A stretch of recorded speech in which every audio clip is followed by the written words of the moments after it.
Good evening. Good evening.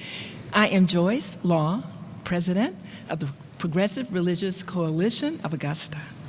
On behalf of the PRC members and our many staunch supporters, thank you for the invaluable, indispensable gift of your presence. You folks can please be seated. Thank you for your every effort you are making towards the success of our 2026 worship service. The presence of so many familiar faces and those with us for the first time reflect the continuously march towards Dr. King's fulfillment of the expansion of our community as beloved, thriving in equitable social justice, benevolence, and compassion. A new feature of our bulletin is the founding of the dates of the participating congregations. Several have significant recent and upcoming milestones of their founding. Their sustained presence in our community adds to the unique narrative of unity and cooperation. I'd like to share a few points about Augusta's remarkable role in the civil rights movement that relate to tonight's special presentations. First, as a colonial city, Augusta participated in the first No Kings movement, the American Revolution. Did we win? Did we win? Did we win? Yes, we won. Second, over a century later, in 1917, James Weldon Johnson, the poetic author of the Lift Every Voice, visited the home of iconic educator Miss Lucy Craft Laney for the formation of Augusta's NAACP chapter. He was later hosted for dinner by Reverend Silas X. Floyd and Mrs. Ella Floyd. An obvious connection to Augusta is the bond among Mr. Johnson, Miss Laney, and Reverend Floyd as alumni of Atlanta University. Here is the fascinating rest of the story.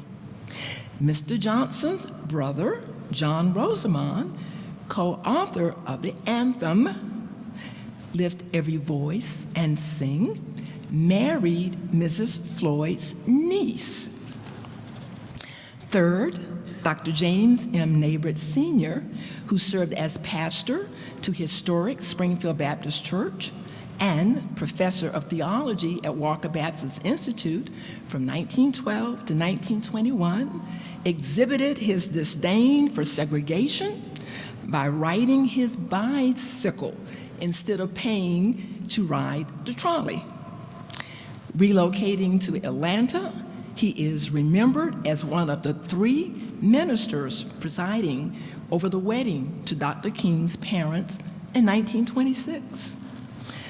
Reverend Dr. Nabrit distinguished himself as president of Nashville's American Baptist College, the alma mater of renowned activist U.S. Representative John Lewis of Georgia.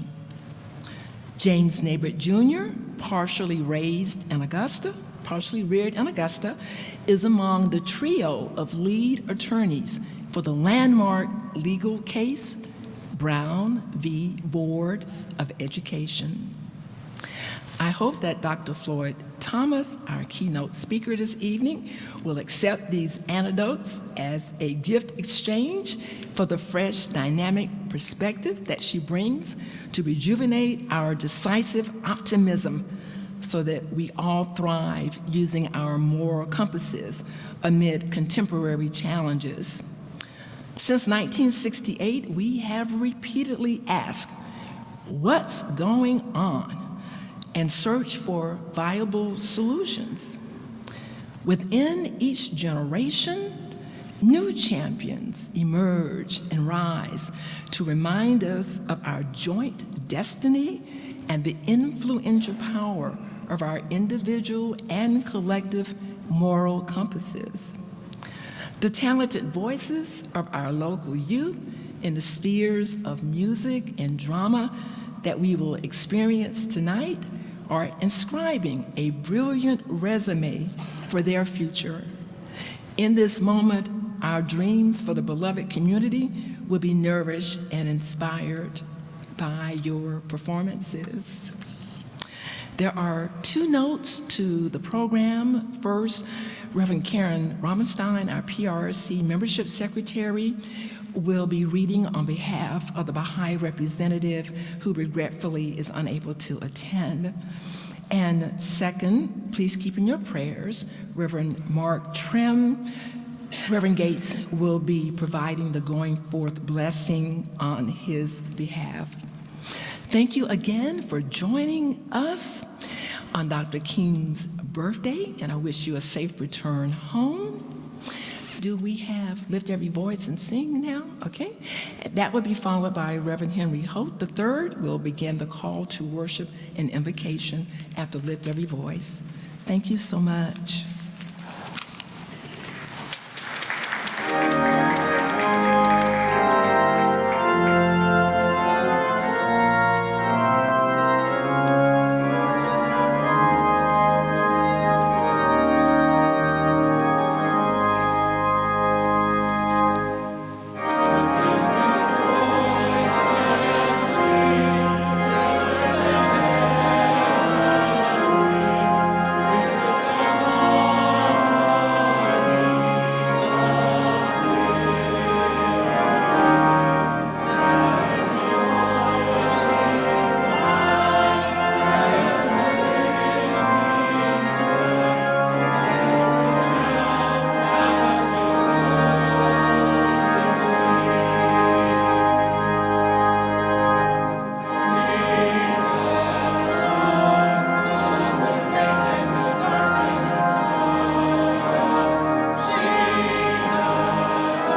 You may be seated.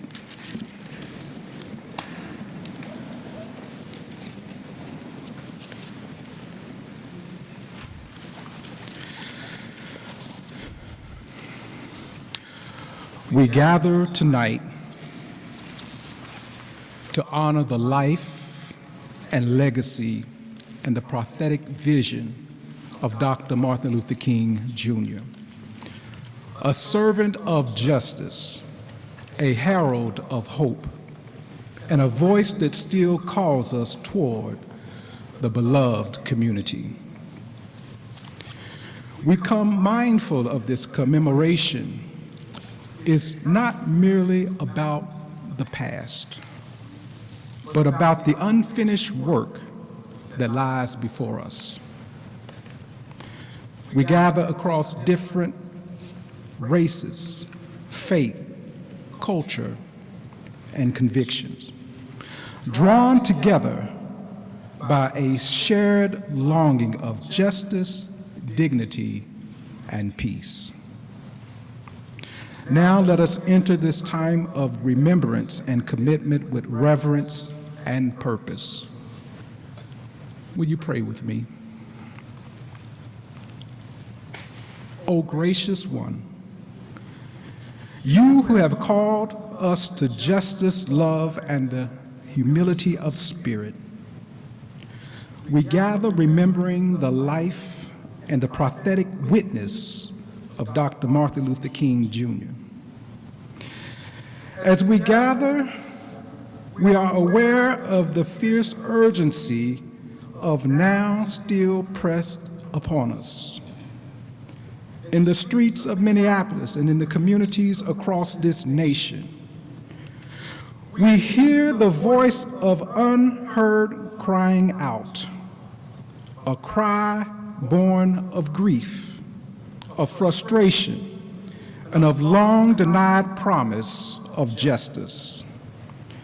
We confess that peace without justice is a fragile illusion. We remember that true peace is not about the absence of tension, but the presence of justice. Give us courage to face uncomfortable truths, to resist the temptation of order over equity, and to refuse the shallow reconciliation that bypasses accountability.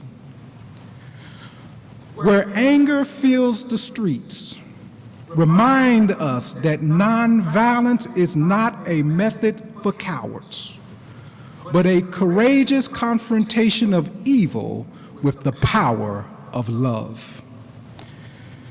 Teach us again that darkness cannot drive out darkness. Only light can do that. Teach us again that hate cannot drive out hate. Only love can do that.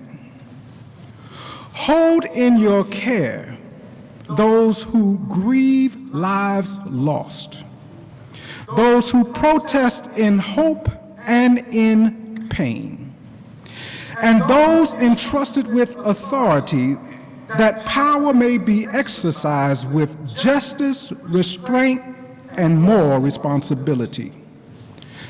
Bend our hearts toward a vision of the beloved community, where neighbors are not threats, where streets are places of safety and dignity, and where every person is judged not by the color of their skin, but by the content of their color, character.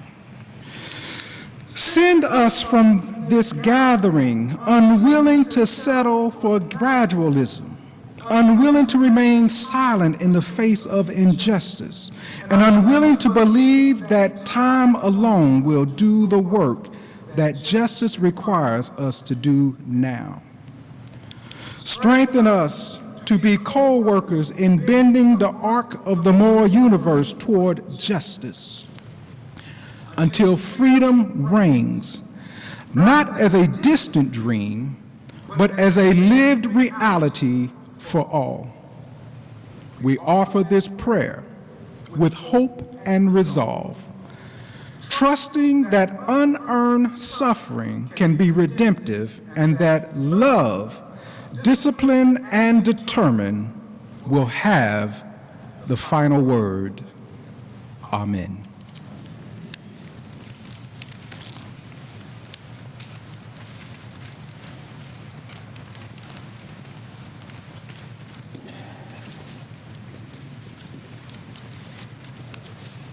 If we do not act, we shall surely be dragged down the long, dark, and shameful corridors of time, reserved for those who possess power without compassion, might without morality, and strength without sight. We are caught in an inescapable network of mutuality, tied in a single garment of destiny. Whatever affects one directly affects all indirectly. This evening, Karen Romenstan and the Reverend Nick Filzen will share two readings from two different traditions based on this year's readings.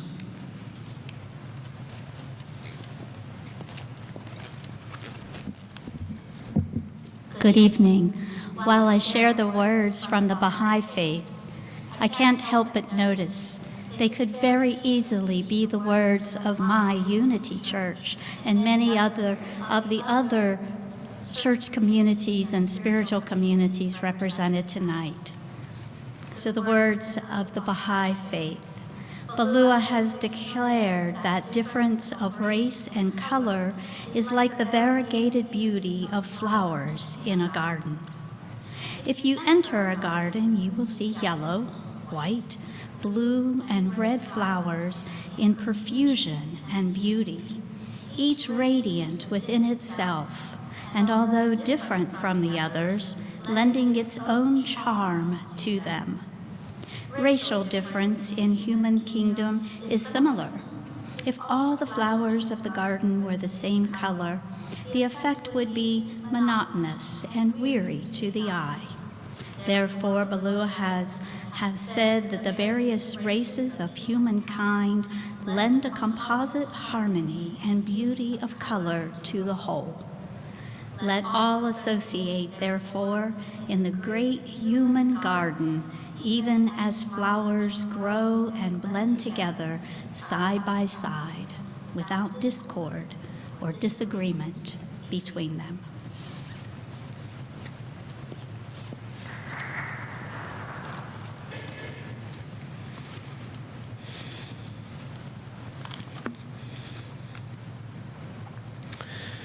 Love is the power that holds us together and is at the center of our shared values. We are accountable to one another for doing the work of living our shared values through the spiritual discipline of love. Inseparable from one another, these shared values are interdependence. We honor the interdependent web of all existence with reverence for the great web of life, and with humility, we acknowledge our place in it. We covenant to protect Earth and all beings from exploitation. We will create and nurture sustainable relationships of care and respect, mutuality and justice. We will work to repair harm and damaged relationships. Pluralism. We celebrate that we are all sacred beings, diverse in culture, experience, and theology. We covenant to learn from one another. We embrace our differences and commonalities with love, curiosity, and respect. Justice. We work to be diverse, multicultural, beloved communities where all thrive. We covenant to dismantle racism and all forms of systemic oppression. Transformation. We adapt to the changing world. We covenant to collectively transform and grow spiritually and ethically. Generosity. We cultivate a spirit of gratitude and hope. We covenant to freely and compassionately share our faith, presence, and resources. Our generosity connects us to one another in relationships of interdependence and mutuality. And equity. We declare that every person is inherently worthy and has the right to flourish with dignity, love, and compassion. We covenant, we promise to use our time, wisdom, attention, and money to build and sustain fully accessible and inclusive communities. With all of these, we are actively engaged in the transformation of the world through liberating love.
We will now be proceeding our litany with Imam Hamza Ragab, representing the Islamic Society of Augusta, which was founded in 1976.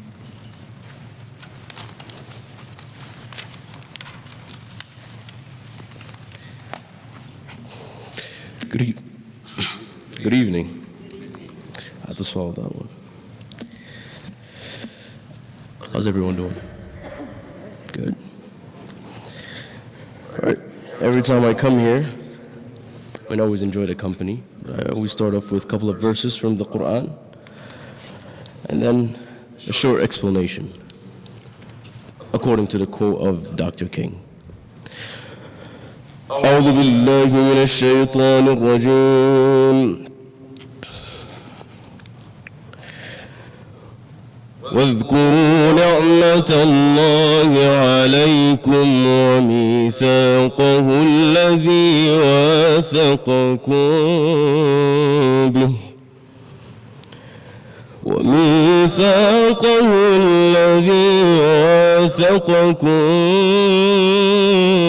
به إذ قلتم سمعنا وأطعنا واتقوا الله إن الله عليم بذات الصدور يا أيها الذين آمنوا كونوا قوامين لله شهداء بالقسط ولا يجرمنكم شنآن قوم على ألا تعدلوا اعدلوا وأقرب للتقوى واتقوا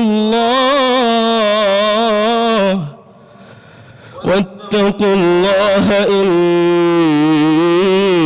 الله خبير بما تعملون وعد الله الذين آمنوا وعملوا الصالحات لهم مغفرة وأجر عظيم والذين كفروا وكذبوا بآياتنا أولئك أصحاب الجحيم يا أيها الذين آمنوا اذكروا نعمة الله عليكم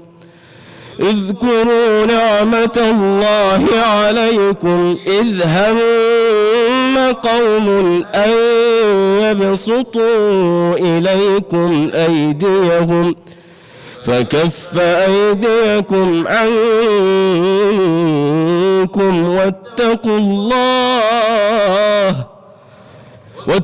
الله وعلى الله فليتوكل المؤمنون.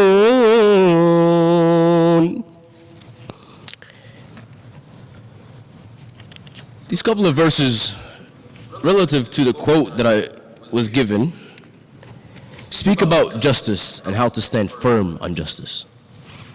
So the Almighty, Allah subhanahu wa ta'ala, tells the believers in the Quran, He says, O you who believe, stand firmly, for God is witnesses to justice. And He says, do not let hatred of a people cause you to abandon justice. And be just, that is closer to righteousness. And God is fully aware of what you do. Now these verses establish justice as a sacred responsibility, not a social preference.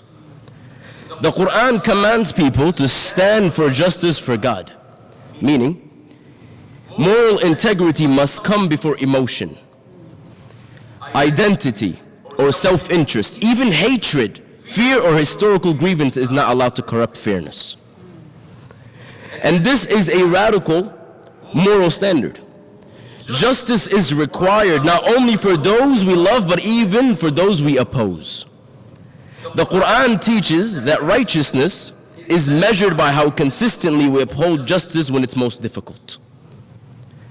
And the passage closes by reminding us that no act of fairness or injustice is unseen. Human dignity is protected when morality governs power. And when justice is abandoned, the damage spreads far beyond one group, one moment, or any moment. And I leave us with this. I wish you all a wonderful evening. And thank you guys for having me.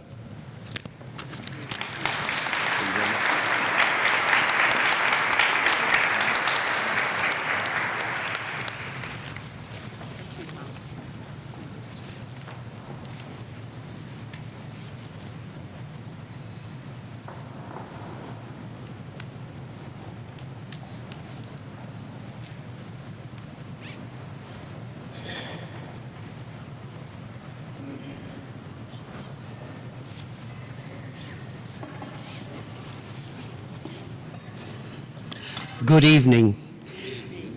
The little freedoms that we take lead us to the big freedoms. And with that single truth, Aurelia opens a doorway into memory, into struggle, and into a young girl's awakening. Tonight, we step through that doorway with her. North Star by Gloria Bond Clooney transports us to Greensboro, North Carolina in the 1960s, a nation trembling with change. The sit-ins are rising, voices long silenced are beginning to speak, and a young girl stands at the edge of history, trying to understand her place in a world that is shifting beneath her feet. This story pulses with the spirit of Dr. Martin Luther King Jr.'s call for nonviolent, peaceful protest, and echoes with the courage of Harriet Tubman, who followed the North Star toward freedom. Two eras, two struggles, one unbroken line of determination. And at the center of it all is a family divided. Through poetic language and stirring music, North Star asks us to look back, not with nostalgia, but with honesty. It challenges us to see past clearly so we can better understand the present. Tonight we offer you a glimpse, a single spark. Ladies and gentlemen, distinguished guests, cast of the North Star under direction of Mr. Sean Moten, musical direction of Selena Smith, the Augusta Junior Players. No, you listen. Do you realize how many times or how much time we spent talking about? Thinking about. Dreaming about race. Not about culture or our history, but Race. To sit down at the table for a meal. Go for a drive in the country. Have people over for cards before the evening gets late. It's what the white folks done now. or what black folks ought to do. It sucks so much of us, so much of you. There's not much room left for Me anymore. There must be a point when we finally arrive. When we get there. Someday, we have got to be free. There's got to be a day where I can sit beside my child in the garden. Or my grandchildren and touch their hair and smile and breathe deep.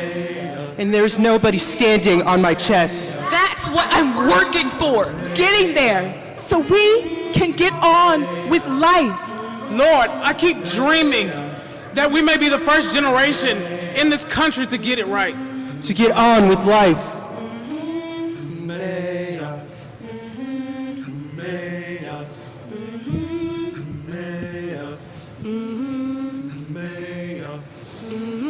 I've been walking with my face turned to the sun. Weight on my shoulders and a bullet in my gun. Oh, I've got eyes in the back of my head, just in case I have to run. I do what I can when I can while I can for my people.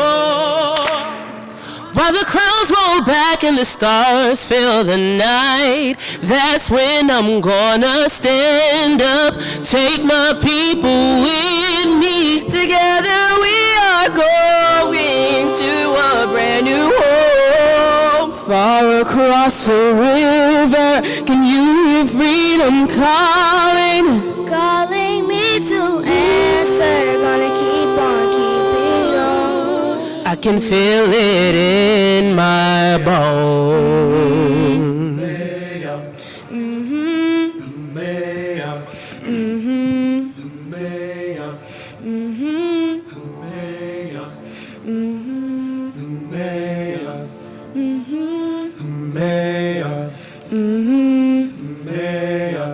Early in the morning, Before the sun begins to shine, Gonna start moving towards the separating line. I'm wading through muddy waters. You know I got a made of mine. And I don't mind if I lose any blood on the way to salvation. And I'll fight with the strength that I got until I die. So I'm gonna stand up, take my people with me. Together we are going to a brand new home. Far across the river, can you hear freedom calling? Calling me to answer, gonna keep on keeping on. And I know what's around the bend might be hard to face 'cause I'm alone. And I just might fail, but Lord knows I tried. Shooting stars fill up the sky. Stand up, take my people with me. Together we are going to a brand new home. Far across the river, can you hear freedom calling? Calling me to answer, gonna keep on keeping on. I'm gonna stand up, take my people with me. Together we are going to a brand new home. Far across the river, can you hear freedom calling? Calling me to answer, gonna keep on keeping on. I can feel it in my bones.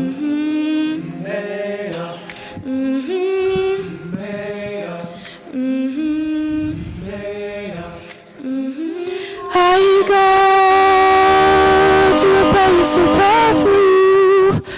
I go to prepare a place for you. To get on with life. Find it here.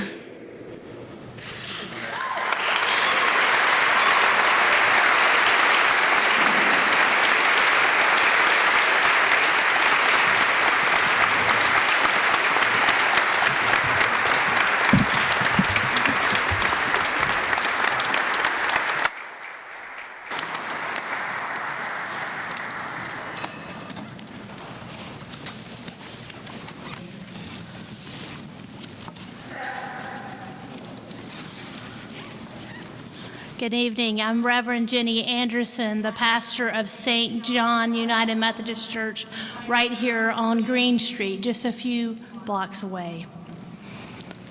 In our lectionary this cycle and this year, we find ourselves in the Gospel of Matthew primarily, so that's where we will go tonight. Following the calling and gathering of the disciples in this gospel, we encounter a powerful moment.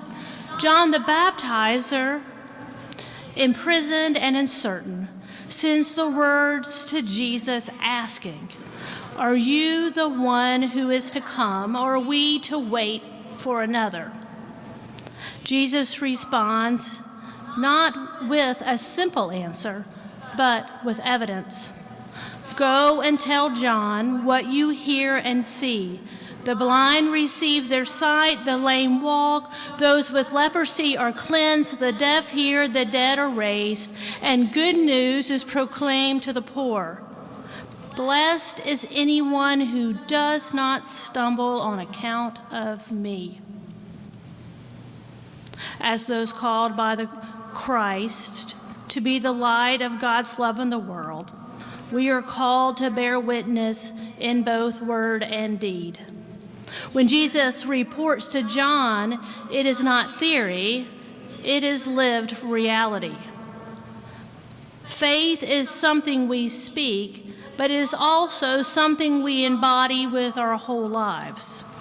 In the Methodist tradition, we look to John Wesley for guidance in living out this call.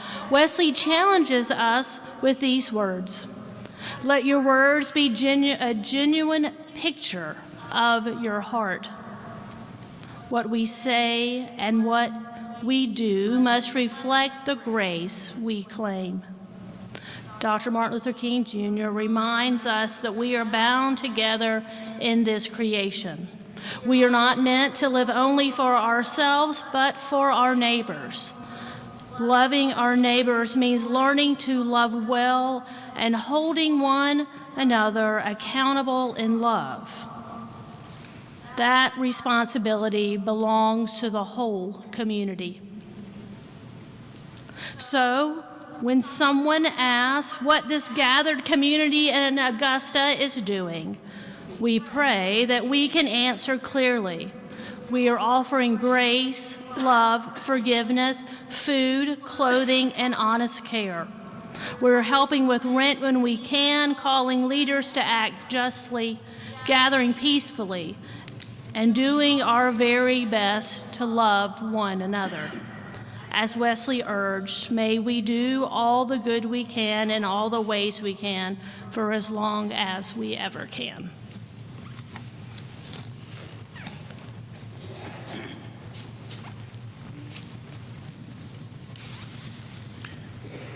We each grow from our own particularity, our own individuality.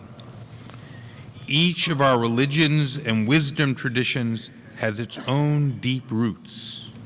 Without these foundational identities, we would each be lost, shifted, and blown about by every passing wind. Yet, if we only turn inward and isolate ourselves, oh, the richness and insights we lose. We must come together not merely in toleration, but in openness, recognizing that the other has not only their own unique beauty and wisdom, but something to offer us, something we may be missing or might enrich our lives. Understanding that while there are many wells, there is but one river. We must come to see that each tradition is like an organ in the body of humanity, and all are necessary for a healthy humanity. Furthermore, to build a world of chesed and tzedek, loving kindness and justice, we must work together as a braided cord, each strand maintaining its identity while strengthening all the others in mutual striving. Alone, each community can be destroyed. Together, we are invincible. Indeed, the only way we can get it together is together.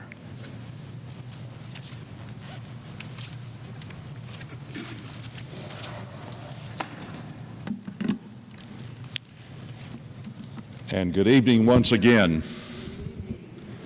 My name is Sid Gates, and I'm the Vice President of the PRC. It is very right and good that we are here tonight, persons of faith in various creeds who refuse to let a context of diverse beliefs dissuade us from coming together for this time of wisdom gathering. The word king will be referenced multiple times here tonight.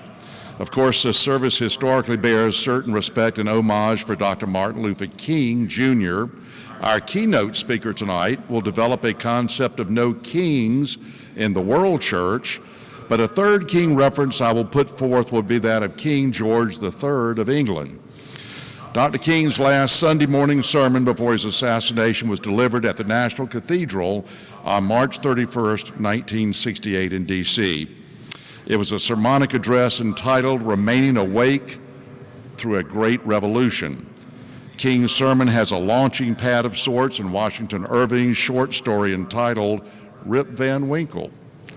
King states that most of us remember that after drinking a magic elixir, old Rip sleeps for 20 years. But Dr. King draws attention to a huge, often overlooked detail in the story.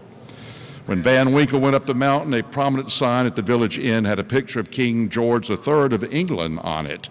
When he came down after his 20-year siesta, the sign bore the image of President George Washington on it. Van Winkle was confused by this signage transformation. His world had changed. What has been going on? So as Dr. King addresses in his sermon, the most captivating and noteworthy thing is not that old Rip slept 20 years, but that he slept through a revolution. Dr. King shares in this sermon, and one of the great liabilities of life is that all too many people find themselves living amid a great period of social change, and yet they fail to develop the new attitudes, the new mental responses that the new situation demands. They end up sleeping through a revolution. Many of us would argue that there has been a revolution of sorts in this country and elsewhere in the world of top-down, oligarchical, authoritarian, power and control philosophies in governing affairs. Not all new stuff, mind you, but to be sure, certain unique presentation in the U.S., proving oppositional to long-held democratic governing principles. Moses repeatedly confronted Pharaoh regarding the enslavement of the Hebrew people, but it was not about Pharaoh bashing per se, or his political party, if you will. Moses assailed and pushed back on the oppressive governing ideology and principles, and of course the horrific application of such. Similarly, many of us contend, and a host of us gathered here tonight concur, that we are also seeing a current revolution of sorts as a countervailing force, a revolution force opposing the dismantling of evolving democratic principles this nation has been committed to, ever how imperfectly. A counter-revolution fueled by justice standards, moral principles, utilitarian ethics, often laced with enduring religious and spiritual dynamics. Momentarily, you will hear from one such spokesperson of this counter-revolution who commands national respect and attention for her written and spoken prophetic words. Someone who fits appropriately into the lineup of noteworthy justice champions this annual service showcases. Stalwarts of justice such as Cornel West, William Barber, John Meacham, Raphael Warnock, Eddie Glaude, and others. Her work impressively draws from many diverse areas of scholarly affairs, but most assuredly from religious and spiritual sources.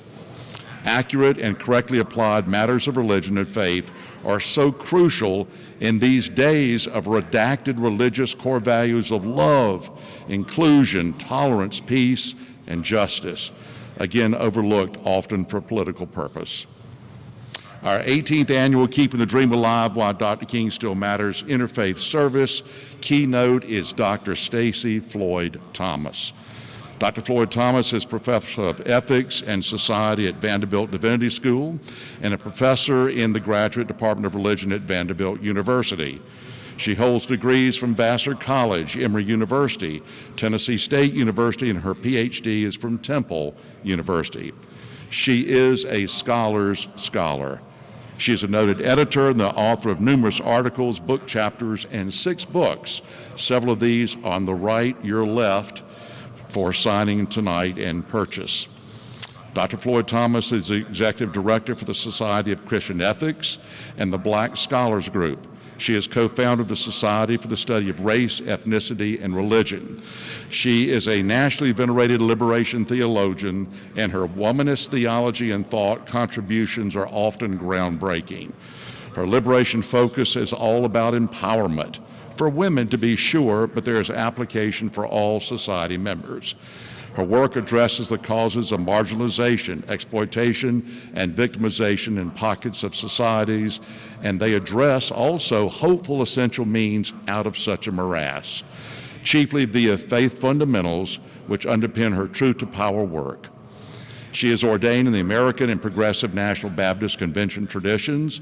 Folks, in short, Dr. Stacy Floyd Thomas is not miserly with the gifts that Numinous has given her. She is in the now, she is relevant, she is evocative in print, and equally so you will learn orally, and what's more, she is here. It is an honor and gives me great pleasure to introduce Dr. Stacy Floyd Thomas. Please welcome her and her edifying words of wisdom for us tonight.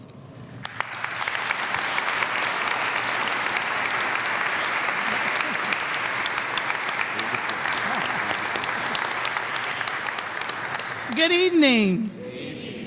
You can stretch, you can give somebody a high five, you can do jumping jacks, but there is no higher of a moment that one could die but this moment. I mean, we're coming out of a season where people talk about angels that they have heard on high, but I'm not sure they're as good as the Davidson Chorale.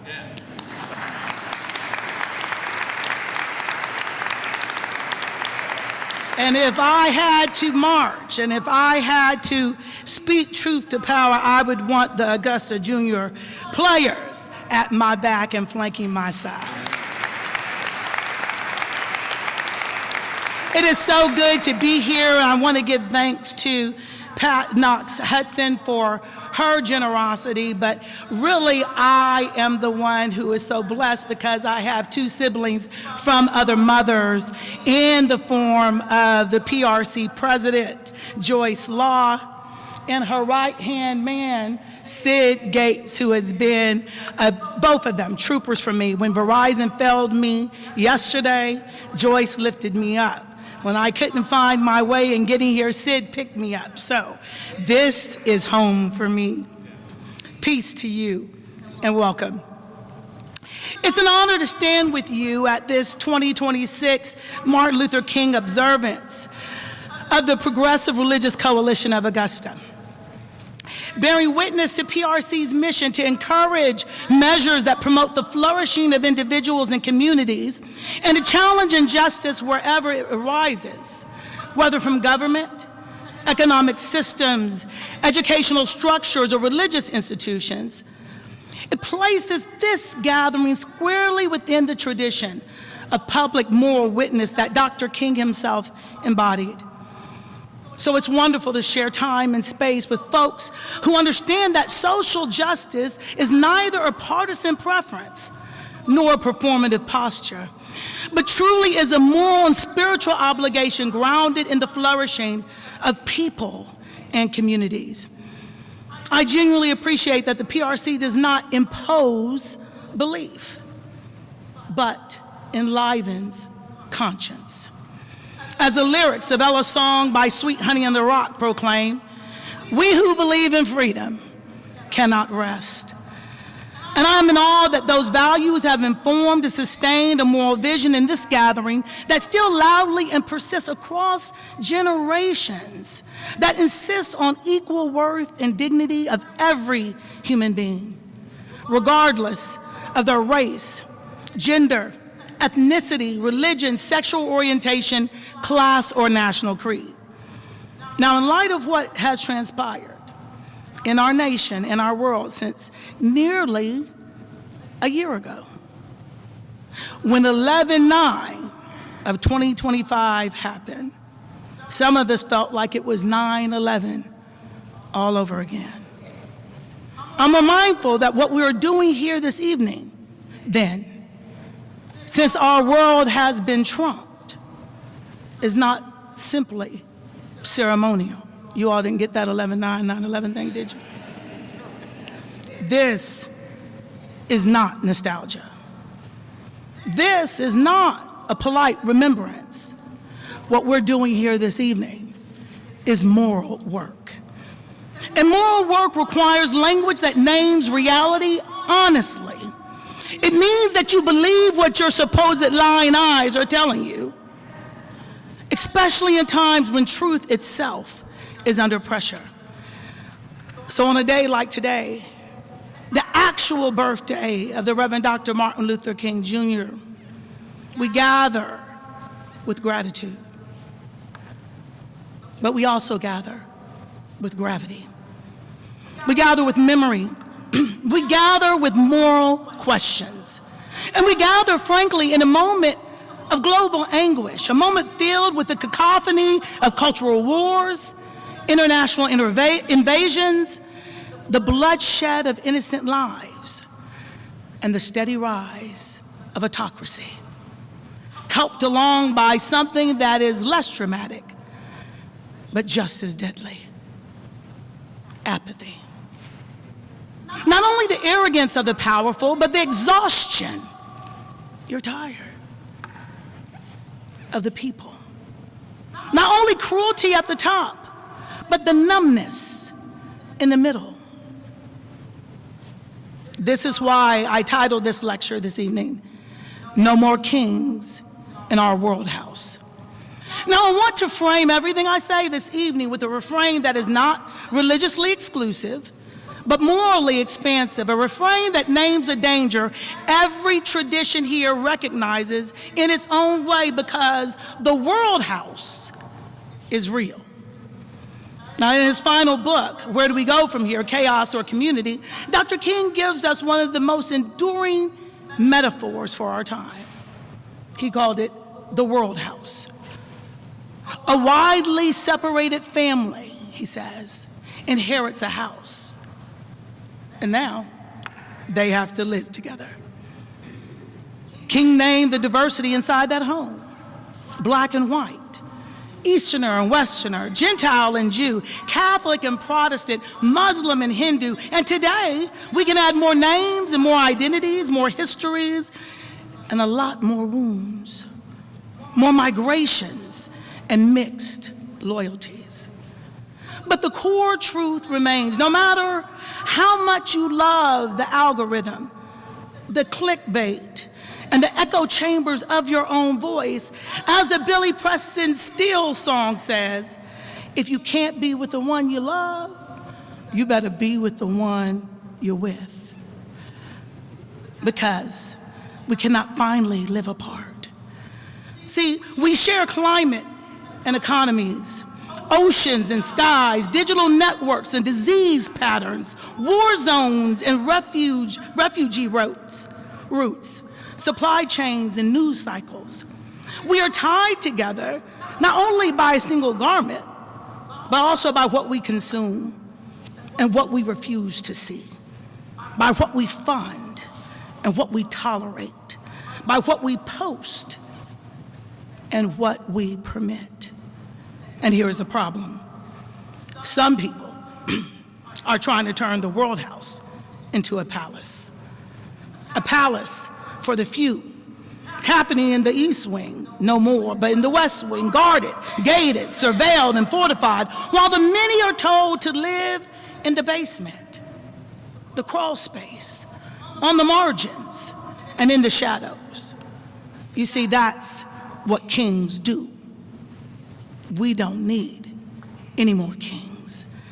Not because leadership is unnecessary, not because authority has no place, but because history, ancient and modern, teaches us that injustice thrives wherever power claims ultimacy, demands unquestioned loyalty, silences critique, or any time that power treats human beings as if their lives do not matter at all.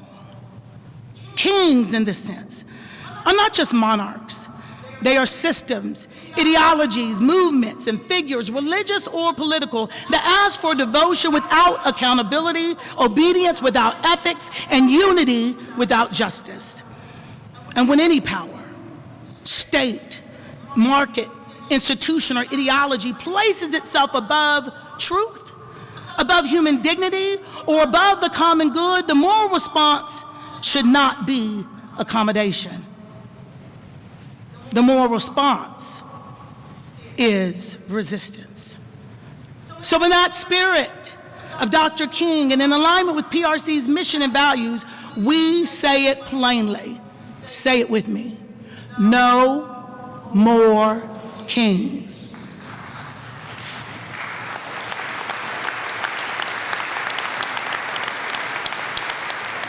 No more domination disguised as order.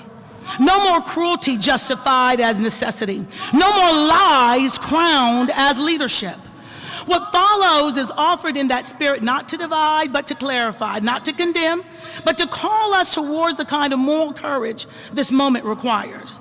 So I want to speak in a way that is consistent with PRC's calling, not to offer easy comfort, but to press towards clarity. Because clarity is a form of care, and truth-telling is our public tax and service. And I want to frame everything I'm about to say with a refrain, one that is both ancient and urgent. Say it with me. No more kings. Because when a society is drifting towards authoritarianism, when people are trained by fascists to fear complexity, to distrust evidence, to scapegoat the vulnerable, to worship domination, and to confuse cruelty with strength, then the moral response cannot be neutrality. The moral response is resistance. So we say it again plainly. No more kings. No more strong men who are also feeble-minded and weak-willed. No more civic idolatry being used as a gateway drug for unhinged genocidal ideologies. No more sanctified lies or alternative facts by elected officials who would much rather be lawbreakers than lawmakers. No more politics of I alone can fix it, or I am your retribution. One who will never say, I am here to help, or I was wrong. No more tax-evading presidential billionaires who rob from the poor to give to the rich.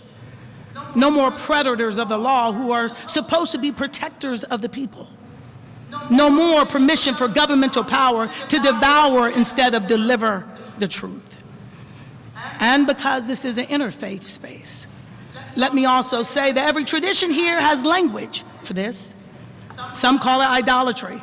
Some call it tyranny. Some call it domination. Some call it injustice. But we all know what it looks like when power asks for what only the sacred, the ethical, and the communal deserve: our conscience. So we say, no more kings.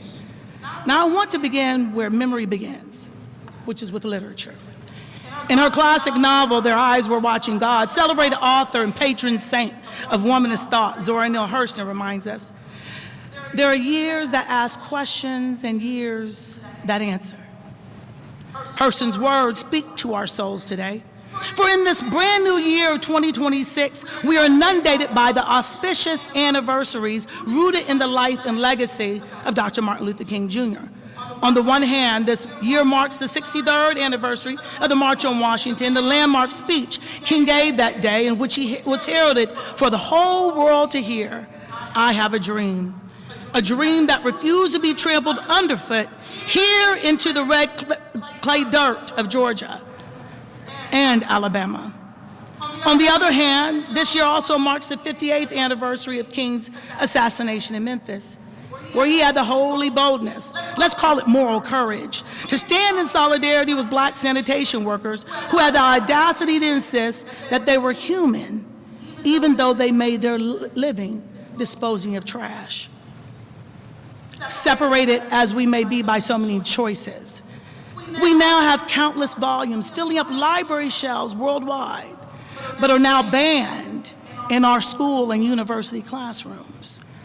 These volumes desperately trying to find a deeper understanding and greater relevance to those two biographic pinpoints of King's eventful but all too brief life. But much like Hurston's musing suggests, how does the interplay of time and opportunity combine so that we can truly make meaning out of these often bittersweet and bewildering things that we call memories?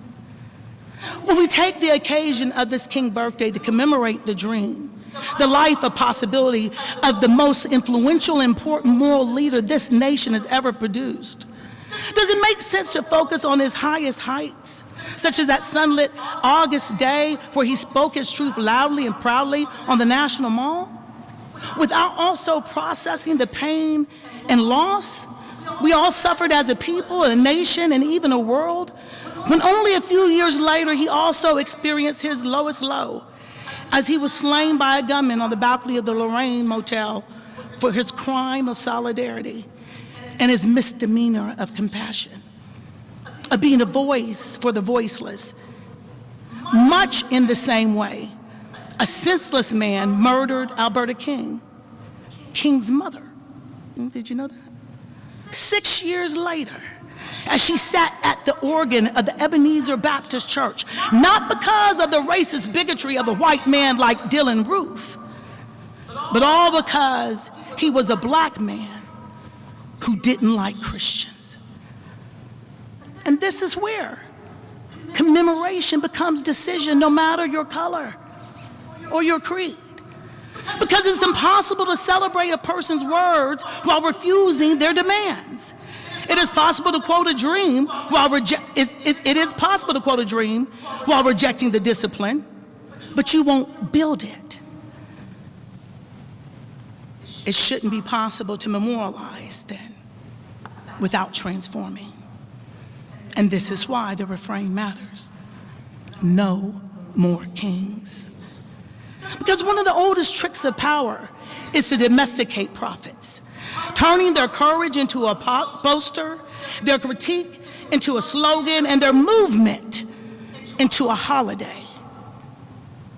Monuments are safer than movements. But PRC is not doing monument work. You're doing movement work. In what would have been his final sermon that was never spoken aloud because of his assassination, King warned us with that title of that sermon: America may very well go to hell. And today, we're living inside that warning with self-professed would-be King Donald Trump confessing that he's not heaven-bound because he has no hope, and I quote, that anything will get him into heaven, unquote. He can say this without provocation because all of us recall the global COVID-19 pandemic that engulfed all of humanity in 2020, much because of his own sleepiness, with little hope of waking up or having sight.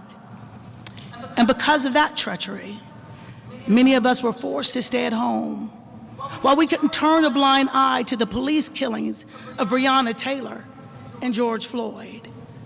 And here we are again, 6 years later, 1 mile down the road, with Renee Good being iced out of existence by a law enforcement officer, as well as a president who called it a justifiable act. We live in a time when people invest more in raising hell instead of bringing heaven down to earth. When violence is normalized, when suffering becomes background noise, when human beings become statistics, when propaganda competes with truth, when outrage becomes entertainment, when compassion becomes partisan. And we also live in a time where self-righteous, religious, and pious folk are so heavenly bound that they are no earthly good. And that is why our mourning feels complicated, because the gaslighting and the hellfire has not ended. The truth of the matter is that we can neither survive nor flourish if many other perennial issues and urgent questions remain unresolved, or if we just refuse to learn the lessons that history has taught us.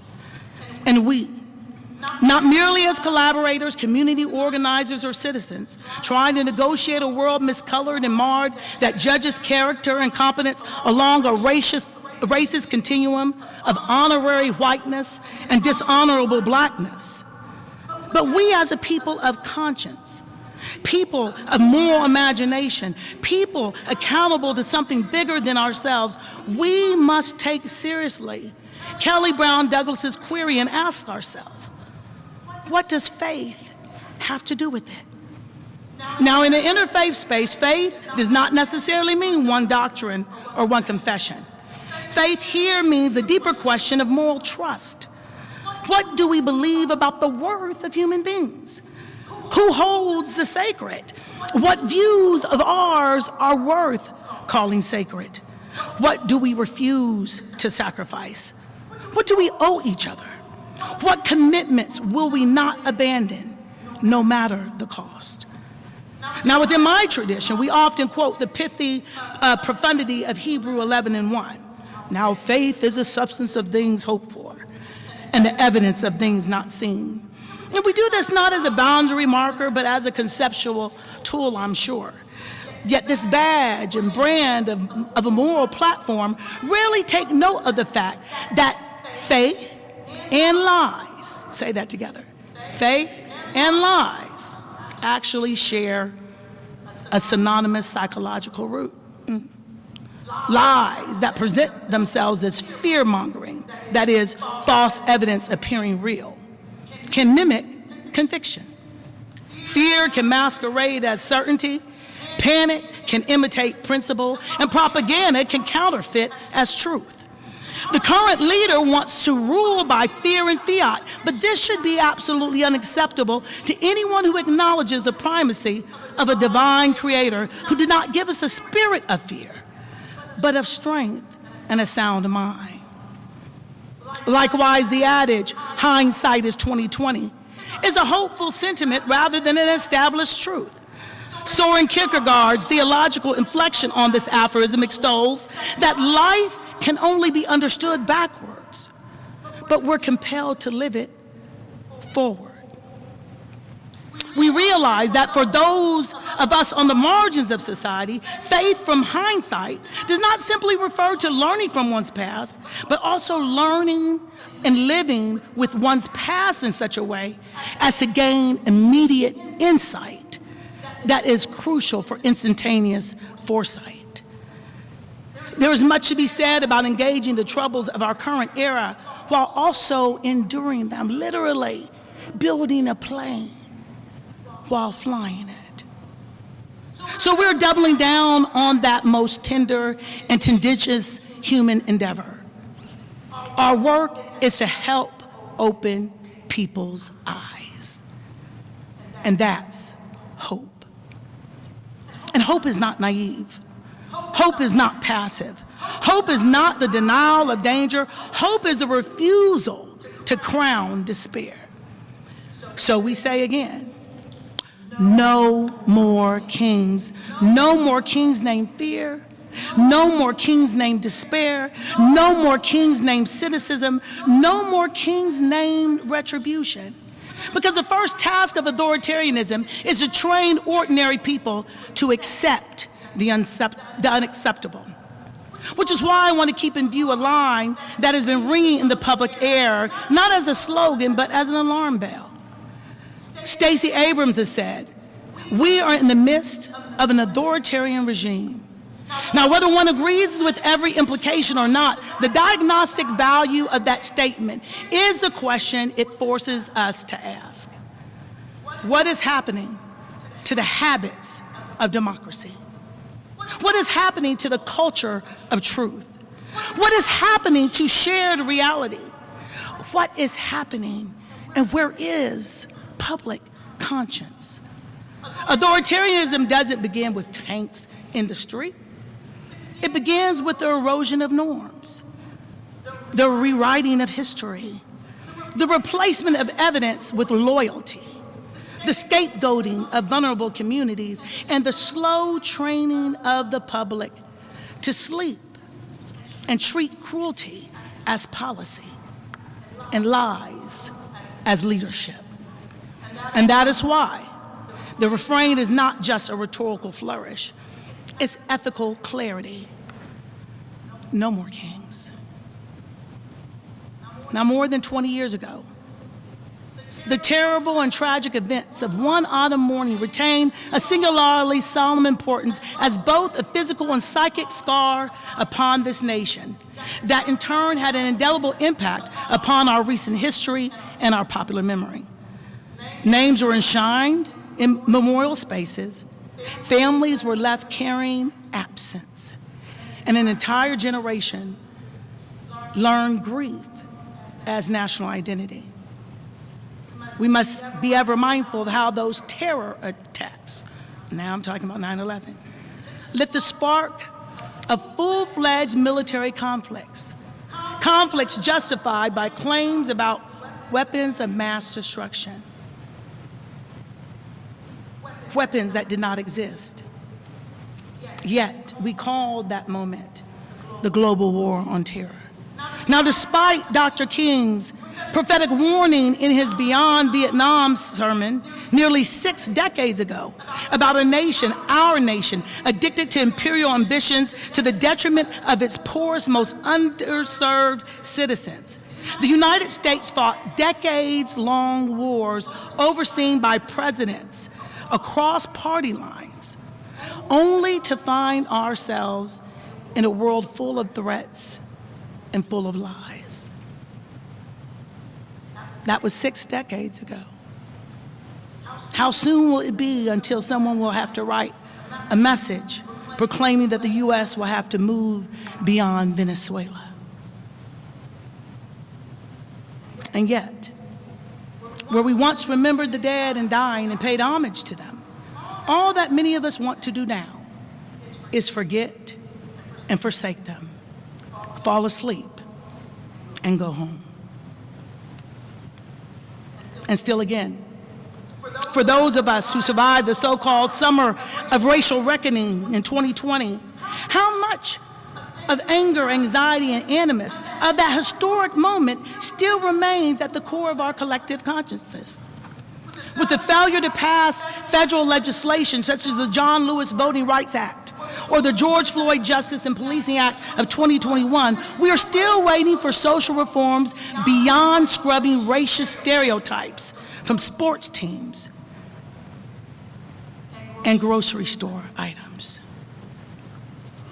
Somehow, we even find ourselves in a post-Roe versus Wade American society, which is startling not only because the U.S. Supreme Court decision was settled law that is stare decisis, which might have been highly contested but was overturned by conservative justices who swore they would never overturn it until they did. We've also dealt with climate-based catastrophes with greater frequencies and increasing potency. In recent years, we have had countless scourges, you have felt some here, ranging from mile-wide meteorites to massive wildfires, monstrous mudslides to monkeypox, or to murder hornets. Do y'all remember the murder hornets? I'm from Texas, I remember the murder hornets. All as part of Mother Nature telling us, no more kings. And the universe letting us know that we really aren't in charge of anything. This moment in time demonstrates how deep solidarity, coupled with compassionate critique, rooted in the best virtues and values bestowed by our ethical traditions, can help us bring our country into a better view. Some lessons are crystal clear, while others might be somewhat more obscure, as exemplified by the way citizens who typically went largely unnoticed and undervalued suddenly came into focus as essential workers while they were risking their lives during 9/11 or COVID, during police killings or school campus shootings. Citizens who helped fellow Americans stay alive even as they risked their lives to keep the entire nation moving forward. So too is our moral life essential if we dare to do more than just save souls. We must sustain communities to protect lives, to defend dignity without losing hope, heart, minds, and lives in the process. Arguably, what fueled Dr. King's faith was a resolved optimism based on his belief in the fact that the moral arc of the universe, he says, bends towards justice. Now, this is the only point where I have contention with Martin Luther King, my fellow genius of moral theology. Because the fact of the matter is, nothing bends on its own. Ethics is not evolutionary. It takes the work and labor of human agency for the eventual realization of social progress. And that's also the humility, which is another point where I take contention, where he says if you're not part of the solution, then you are part of the problem. The fact of the matter is, if you're not part of the problem, you can't help bring about a solution. But King himself demonstrates this with his living most clearly when he contends that people do have the capacity, he says, to do what is right as well as what is wrong. And our history is a path upward, not downward until now. The past is strewn with ruins of the empires of tyranny, and each is a monument not merely to humanity's blunders, but to our capacity to overcome them. He says, this is why I remain an optimist, though I am also a realist about the barriers before us. And he goes on to tell the truth about the nation's contradictions, about equality still far from solution, about democracy flawed economically and socially, about justice for black people requiring radical changes in the structure of society, about exposing evils rooted deeply within the whole structure, about radical reconstruction being the real issue. But much like the road to hell is paved with good intentions, the road to fascism and tyranny is paved with people telling you there's nothing to worry about because it's not as bad as you think. Whether rumors a la the late Donald Rumsfeld would have us all believe that the absence of evidence is not evidence of absence, or alternative facts that promote and protect the most unqualified person in U.S. history to name and claim the presidency of the United States by beating out the most qualified person in U.S. history who also won the majority popular vote in 2016? And then again, when he beat the most qualified candidate in 2024 as a convicted felon? Here we must humbly admit to ourselves that the political norms and socio-political institutions we once thought were foolproof have proven in fact that we have been fooled.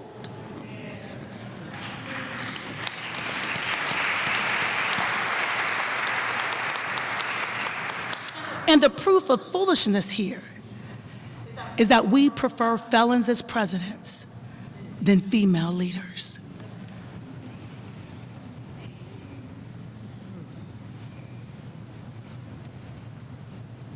It's no bit of exaggeration to state that our cherished nation is lurching much closer than ever towards Margaret Atwood's Handmaid's Tale than toward Martin Luther King's beloved community. I cannot, and more importantly will not, accept that the opportunities and options for my 17-year-old daughter will be worse rather than better than any that I've had. In fact, it might be much more like, and perhaps worse, than the life chances and choices of my mother or grandmother. I stand resolutely in my moral conviction, believing that to do so is to move to the exact opposite direction of where this nation is headed, because that's what justice requires for our lives. To be clear, the reason why it's not politically correct to talk about misogyny, race, religion, economics, and politics is because small talk keeps us majoring in the minor while fueling the fire of incorrect politics. That's why many folks do not want us to talk about hope, because they are afraid and unwilling to do what it takes to make the world better for us. The attack on critical race theory should be a crime in and of itself. Diversity, equity, and inclusion, DEI, is the Imago Dei, humanity made in the very image of God. Affirming myths as history by assaulting academic freedom ensures the closing of the American mind, when scholars and teachers are not judged on the merits of knowledge, but how well they appease powerful political interests or tyrants who sanction wrongdoing and censor truth. The fact of the matter is, the law has become religion. Let us turn to the United States Constitution. As Derek Bell reminds us, that the U.S. Constitution has become our secular Bible. And that phrase is more revealing than reverent, because like the Bible, the Constitution is more honored than it is read, more accepted than understood, and more quoted than respected. It is defended more fiercely by those who don't know how to hold the Bible right side up, who think we're talking about 2 Corinthians rather than talking to a community who neither know nor care about comfort for the good. The Constitution has become this nation's secular religion, meant to ground our law and guide our governance. But over time, its promise has been distorted. Its meaning bent by those advancing agendas rather than truth. And when this happens, Bell says, its power is not fulfilled, but it is betrayed, reduced to the readings that are shallow, misleading, and actually downright dangerous. Today, wisdom cries out in the streets, and common sense begs the question, how are schools and students expected to observe holidays? Holidays like King Day, Juneteenth, Thanksgiving. Yet we censor teachers from teaching about what these days actually are, how they came to be, and why it matters as a part of U.S. history in order to form a more perfect union, to establish justice and assure domestic tranquility. These holidays aren't about barbecues and state-sanctioned days off, to tell people of color and the undeserved to shut up and sing, "My country, 'tis of thee." Those of us here tonight should be singing, "Oh say, can you see?"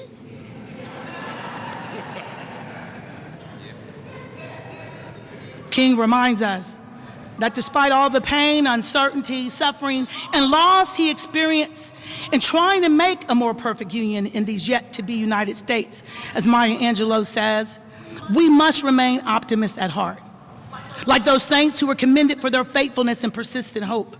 From Moses to Martin, Hagar to Harriet, from the Canaanites to Coffin, Cone, and Cannon, from the Hebrew slaves in the wilderness to the enslaved in the Middle Passage, from immigrants who made their way to Ellis Island to migrants and refugees who have had to risk their life and limb at the borders, to the yearning of activists and protesters who seek to transform dictatorships into democracies, whether it's in Iran, Russia, China, Hungary, Turkey, or even here in the United States. All these saints were committed to truth and commended for their faith. They paid with their life the price for liberty. But they did not receive what was promised. All they got was us. They were taxed, but we are their receipts.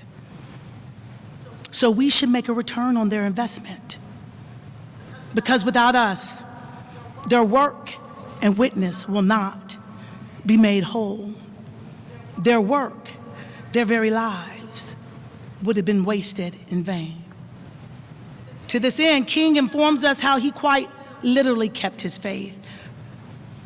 After being threatened with the bombing of his home, that eventually happened. He said, "People are often surprised to learn that I'm an optimist.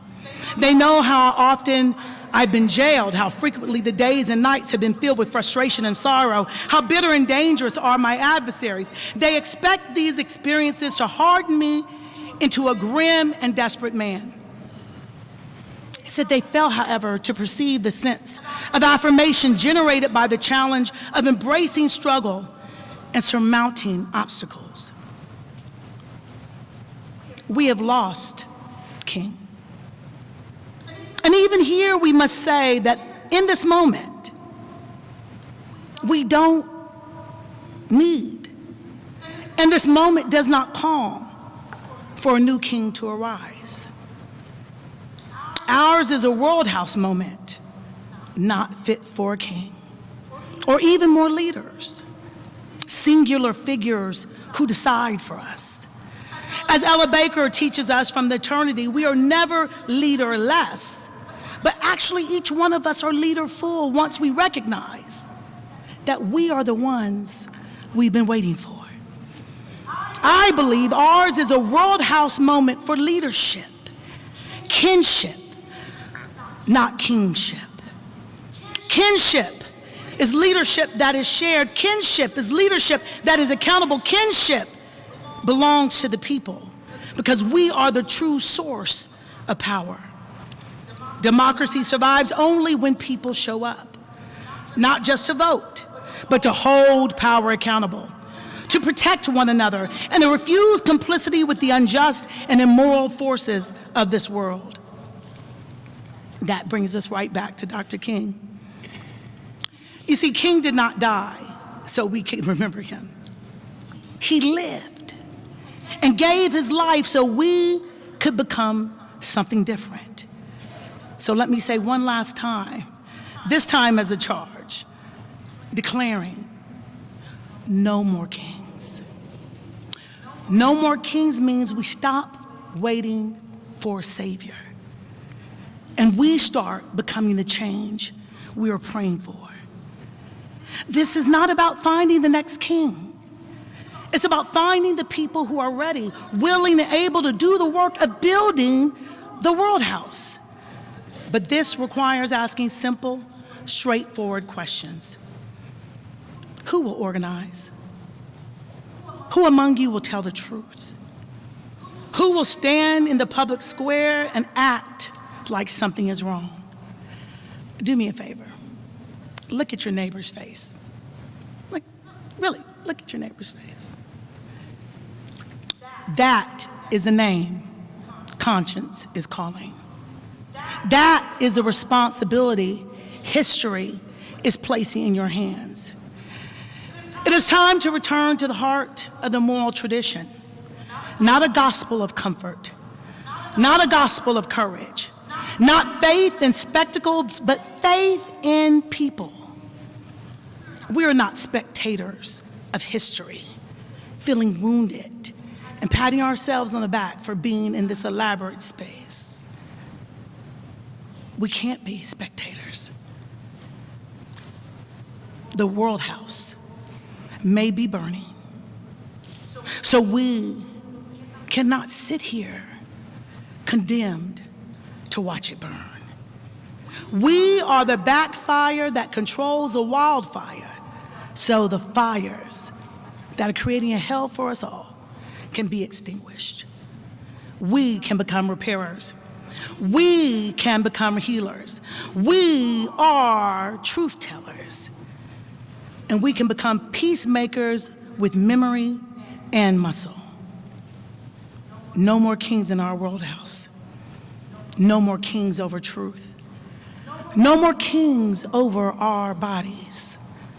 No more kings deciding our future. And as my tradition says, amen, but all of us can say, may it be so.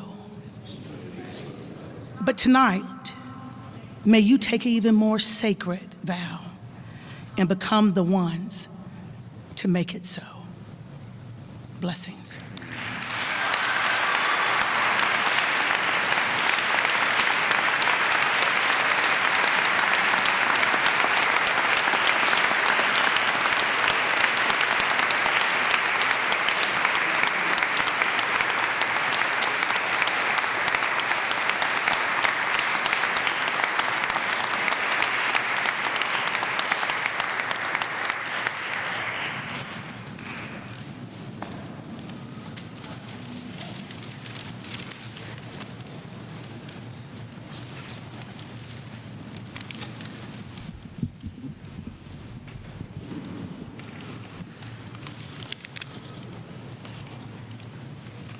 Each year, the Progressive Religious Coalition takes up an offering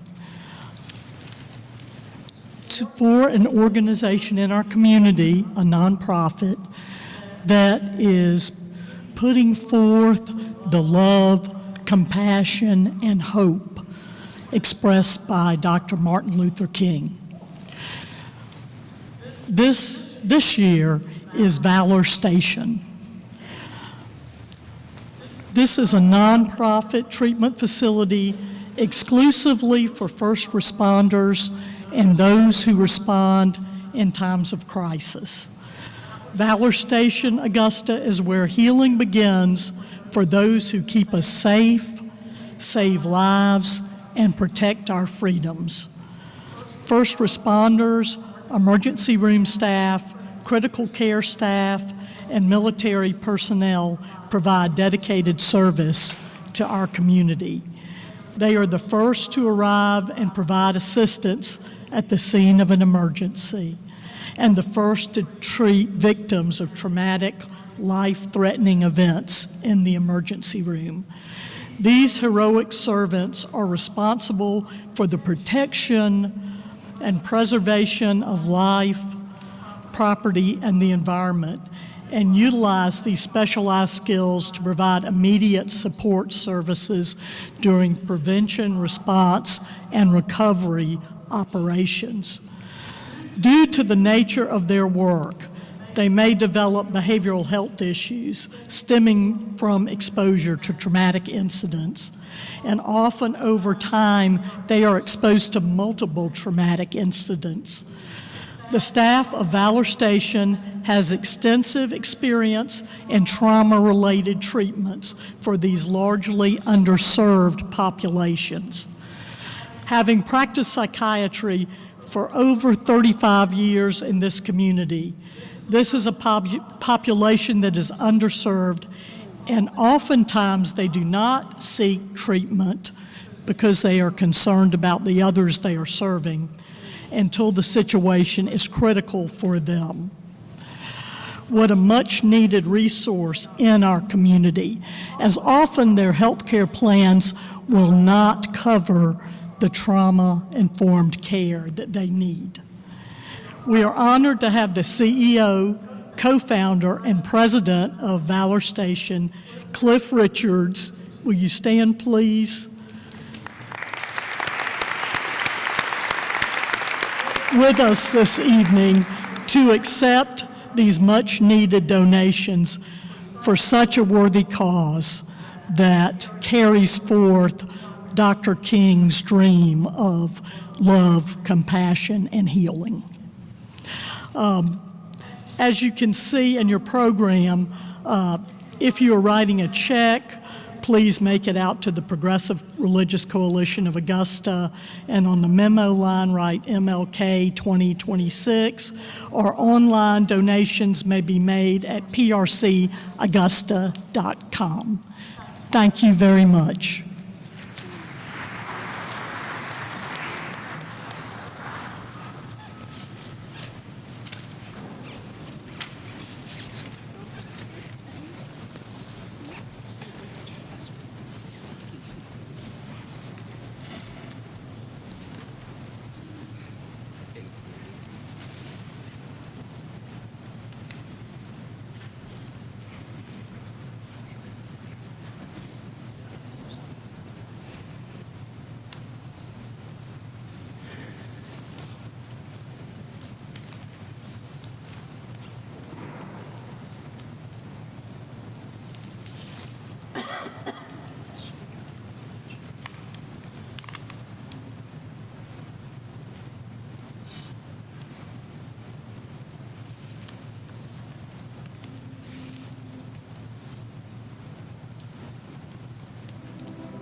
I'm subbing for Mark Trim, who was taken ill today. Our going forth blessing is to learn to bless yourself more. To learn to bless yourself more, mind, body, spirit kind of thing. Jesus said, love your neighbors, you love yourself. If you don't love yourself very much, you're not love your neighbor very well. Hillel or Hillel, the rabbinic school around the time of Jesus, Hillel once said, if I'm not for me, who will be for me? If I'm only for me, what am I? And if not now, when? May it be so.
Before I give the dismissal, I'd like to remind you that there are some books on the table, and you are invited to purchase a book for yourself and purchase one for a friend and give it as a gift. And Dr. Floyd Thomas will be available to sign those. As we go forth, may we refuse the temptation to be silent, comfortable, or complacent in the face of injustice. Dr. King warned that if we do not act, we shall surely be dragged down the long, dark, and shameful corridors of time reserved for those who possess power without compassion, might without morality, and strength without sight.